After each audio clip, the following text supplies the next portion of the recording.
May mga mukha raw na lapitin ng disgrasya. May mga taong dala-dala ang kamalasan kahit saan magpunta. Akala ko noon paghuhusga lang ng mga mapupobreng banyaga. Pero ngayon, sa tuwing tumitingin ako sa salamin, natatakot na ako sa sarili ko. Ang mukhang ito na tinawag nilang malas, ito rin ang dahilan kung bakit ako humihinga ngayon. Habang ang mga kasamahan ko ay mga bangkay na nilalamon ng mga isla sa madilim na karagatan ng Taiwan.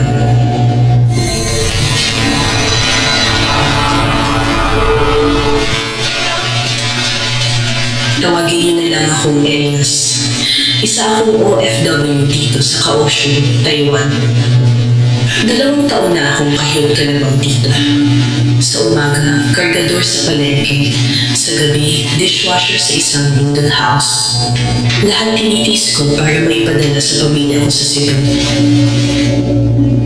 Ang totoo niyan, ang pangarap ng bawat Pilipino dito sa Pantalan ay makasampa sa deep sea fishing vessel. Doon ang sahod, libre ang pagkain, at malaki ang bonus kapag maganda ang huli. Kaya nang lapitan ako ni Kuya Lito, isang veteranong mangingisda galing Bicol, muntik ko na siyang yakapin. Kailangan ng tao ni Kapitan Jen. Magtrabaho to, Elias. Walang tulugan kapag nasa loob. Babala niya habang humihintay ng sigarilyo. Handa ako, kuya. Kahit anong hirap, kailangan ng pamilya ko ang pera. Sagot ko agad.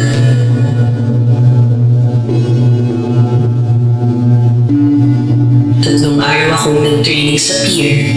Tinuruan akong magkabit ng paint sa logline, maglinis ng makina, at umintindi ng basic Mandarin commands.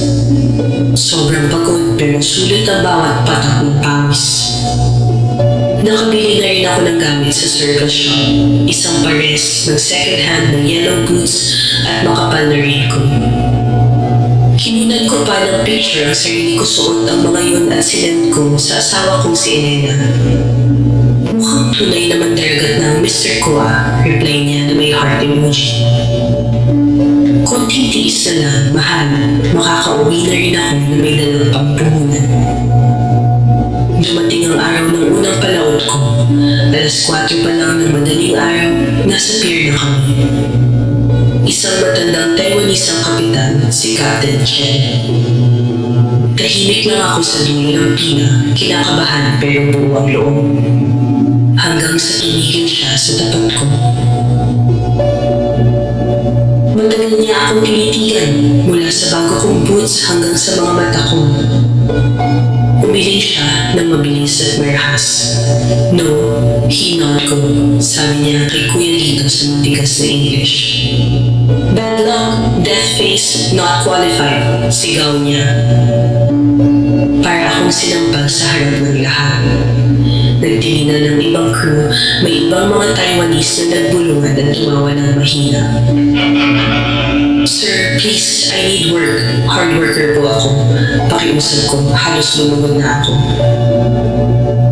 Pero tinalikuran na niya ako. Si Kuya Lito, hindi makatingin sa akin ng diretsyo. Pasensya na, Elias. Alam mo naman ang mga matatanda dito, mapamahiin. Bulong niya bago siya sumampa. Ang bigat ng pakiramdam ko habang naglalakad pabalik sa barracks. Hiyang-hiya ako. Pakiramdam ko may nakadikit sa pagkatao ko na ako lang hindi nakakakita. Hindi ko masabi kay Elena ang totoo.